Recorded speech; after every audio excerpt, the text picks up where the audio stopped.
ಜೈಲಿನಲ್ಲಿರುವ ಮಾಜಿ ಸಚಿವ ನಾಗೇಂದ್ರ ಭೇಟಿಗೆ ದರ್ಶನ್ ಯತ್ನವನ್ನ ಮಾಡ್ತಾ ಇದ್ದಾರಂತೆ. ವಾಲ್ಮೀಕಿ ನಿಗಮ ಹಗರಣ ಆರೋಪದಲ್ಲಿ ಜೈಲಿನಲ್ಲಿರುವ ನಾಗೇಂದ್ರ ಅವರು ಭೇಟಿ ಆಗಬೇಕು ಅಂತ ದರ್ಶನ್ ಜೈಲಲ್ಲಿ ಪ್ರಯತ್ನ ಪಡ್ತಾ ಇದ್ದಾರೆ ಅನ್ನೋದ್ರ ಬಗ್ಗೆ ಮಾಹಿತಿ ಸಿಗ್ತಾ ಇದೆ. ರೇಣುಕಾಸ್ವಾಮಿ ಕೊಲೆ ಕೇಸ್ ಆರೋಪದಲ್ಲಿ ದರ್ಶನ್ ಕೂಡ ಜೈಲಲ್ಲಿ ಇದ್ದಾರೆ ಆಲ್ರೆಡಿ.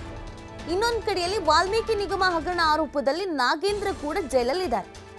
ಹೇಗಾದ್ರೂ ಮಾಡಿ ಅವರನ್ನ ಭೇಟಿ ಆಗಬೇಕು ಅಂತ ಪ್ರಯತ್ನ ಪಡ್ತಾ ಇದ್ದಾರಂತೆ. ಮಾತಾಡಬೇಕು, ಅವ್ರ ಜೊತೆಗೆ ಮಾತಾಡಬೇಕು ಅಂತ. ಪರಪ್ಪನ ಅಗ್ರಹಾರದಲ್ಲಿ ನಾಗೇಂದ್ರ ಭೇಟಿಗೆ ದರ್ಶನ್ ಯತ್ನವನ್ನ ಮಾಡಿದ್ದಾರೆ ಅನ್ನೋದ್ರ ಬಗ್ಗೆ ಮಾಹಿತಿ ಸಿಗ್ತಾ ಇದೆ. 4 ಬಾರಿ ನಾಗೇಂದ್ರ ಭೇಟಿಗೆ ಯತ್ನಿಸಿದ್ದಾರೆ ಆರೋಪಿ ದರ್ಶನ್ ಅನ್ನೋದ್ರ ಬಗ್ಗೆ ಮಾಹಿತಿ ಇದೆ. ಆದರೆ ದರ್ಶನ್ ಭೇಟಿಯನ್ನ ಮಾಡೋದಕ್ಕೆ ಮಾಜಿ ಸಚಿವ ನಾಗೇಂದ್ರ ನಿರಾಕರಿಸಿದ್ದಾರೆ ಅನ್ನೋದ್ರ ಬಗ್ಗೆ ಕೂಡ ಅಪ್ಡೇಟ್ ಸಿಗ್ತಾ ಇದೆ. ಸೊ ಜೈಲಿನಲ್ಲಿ ಯಾರನ್ನ ಭೇಟಿ ಆಗೋದು ಅಂತಂದ್ರೆ ಅಷ್ಟು ಸುಲಭ ಅಲ್ಲ. ಒಂದು ಅಧಿಕಾರಿಗಳು ಪರ್ಮಿಷನ್ ತಗೋಬೇಕು, ಅದಕ್ಕೆ ಅಧಿಕಾರಿಗಳು ಓಕೆ ಅನ್ಬೇಕು. ಇನ್ನೊಂದು ನಾನು ಭೇಟಿ ಆಗ್ತಿರುವಂಥ ವ್ಯಕ್ತಿಯು ಕೂಡ ಓಕೆ ಭೇಟಿ ಆಗ್ತೀನಿ ಅಂತ ಹೇಳಬೇಕು. ಸೊ ಸುಮ್ಮನೆ ಯಾರ್ಯಾರೋ ಬಂದು ಇಲ್ಲಿ ಹೊರಗಡೆ ಎಲ್ಲ ಕತ್ತೆ ಬಿಟ್ಕೊಂಡು ಓಡಾಡಿದ್ರು ಅದು ಕಷ್ಟನೇ. ನಾನು ಭೇಟಿ ಆಗಿದ್ದೆ, ಹಾಗಿದ್ದೆ, ಹೀಗಿದ್ದೆ ಅಂತ. ಈಗ ದರ್ಶನ್ ಕೂಡ ಪ್ರಯತ್ನ ಪಟ್ಟಿದ್ದಾರಂತೆ. ಹೇಗಾದ್ರೂ ಮಾಡಿ ನಾಗೇಂದ್ರ ಅವರನ್ನು ಭೇಟಿ ಆಗಬೇಕು, ಮಾತುಕತೆಯನ್ನು ನಡೆಸಬೇಕು ಅಂತ. ಬಟ್ ಅದಾಗಿಲ್ಲ. ನಾಗೇಂದ್ರ ಅವರು ಭೇಟಿ ಆಗಲ್ಲ ಅಂತ ಹೇಳಿದ್ರಂತೆ. ಹಾಗಾಗಿ ಭೇಟಿ ಆಗೋದಕ್ಕೆ ಸಾಧ್ಯ ಆಗಿಲ್ಲ. 4 ಬಾರಿ ಮಾತನಾಡಿಸ್ಬೇಕು ಅಂತ ಪ್ರಯತ್ನ ಪಟ್ಟಿದ್ದಾರಂತೆ. ಯಾವ ಕಾರಣಕ್ಕೆ ಇರಬಹುದು ಅನ್ನೋದು ಕುತೂಹಲಕ್ಕೆ ಕಾರಣವಾಗ್ತಿದೆ.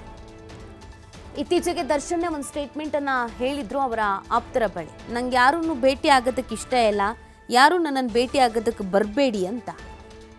ಇಂಥ ಸಂದರ್ಭದಲ್ಲಿ ಜೈಲಿನಲ್ಲಿರುವಂಥ ಇನ್ನೊಬ್ಬ ಸೆಲೆಬ್ರಿಟಿ, ಪೊಲಿಟಿಕಲ್ ಲೀಡರ್ ನಾಗೇಂದ್ರ ಅವರನ್ನು ಭೇಟಿ ಮಾಡೋದಕ್ಕೆ ಪ್ರಯತ್ನ ಪಟ್ಟಿದ್ದಾರೆ ಅಂತಂದರೆ ಯಾವ ಕಾರಣಕ್ಕಿರ್ಬೋದು, ಏನು ಮಾತಾಡೋದಕ್ಕಿರ್ಬೋದು, ಏನು ಹೇಳೋದಕ್ಕೆ, ಏನು ಕೇಳೋದಕ್ಕಿರಬಹುದು ಅನ್ನೋದು ಸಹಜವಾಗಿ ಮೂಡುವಂಥ ಪ್ರಶ್ನೆ ಆಗಿದೆ.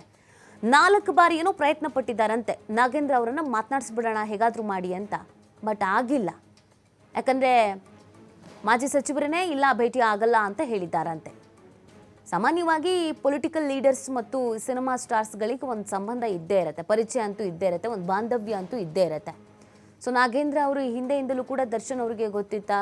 ಹಾಗಾಗಿ ಏನಾದರೂ ಮಾತಾಡ್ಸೋದಕ್ಕೆ ಪ್ರಯತ್ನ ಪಟ್ಟಿದ್ರಾ, ಅಥವಾ ಬೇರೆ ಇನ್ನೇನಾದರೂ ವಿಚಾರ ಇರಬಹುದಾ? ಇದು ಈ ಕುತೂಹಲಕ್ಕೆ ಕಾರಣವಾಗ್ತಾ ಇದೆ.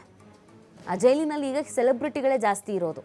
ಪೊಲಿಟಿಕಲ್ ಲೀಡರ್ಸ್ ಮತ್ತು ಸಿನಿಮಾ ಸ್ಟಾರ್ಸ್ ಮತ್ತು ಪಬ್ ಇದ್ದವರು, ಬೋಟಿಕ್ ಇದ್ದವರು, ಇವ್ರುಗಳೇ ಇರೋದು ಈಗ ಸದ್ಯಕ್ಕೆ ಹೈಲೈಟ್ ಆಗಿರೋದು. ಸೊ ಯಾವ ಕಾರಣಕ್ಕೆ ಮಾತುಕತೆ ನಡೆಸಬೇಕು ಅಂತ ಅಂದ್ಕೊಂಡಿದ್ರು, ಭೇಟಿ ಆಗಬೇಕು ಅಂತ ಅಂದ್ಕೊಂಡಿದ್ರು, ಇದು ಪ್ರಶ್ನೆ ಆಗಿದೆ. ಬಟ್ ನಾಗೇಂದ್ರ ಅವರು ಇಲ್ಲ, ನಾ ಭೇಟಿ ಆಗಲ್ಲ ಅಂತ ಹೇಳಿದಾರಂತೆ. ಯಾಕಂದರೆ ಅವರು ಕೂಡ ಡಿಸ್ಟರ್ಬ್ ಆಗಿದ್ದಾರೆ. ನಾಗೇಂದ್ರ ಅವರು ಕೂಡ ಅಧಿಕಾರದಲ್ಲಿದ್ದವರು, ಸಚಿವರಾಗಿದ್ದವರು. ಸೊ ಅವರು ಜೈಲಿಗೆ ಹೋಗುವಂಥ ಪರಿಸ್ಥಿತಿಯಲ್ಲಿದ್ದಾರೆ. ಹಾಗಾಗಿ ಭೇಟಿ ಆಗಲ್ಲ ಅಂತೇನೋ ಹೇಳಿದ್ದಾರೆ.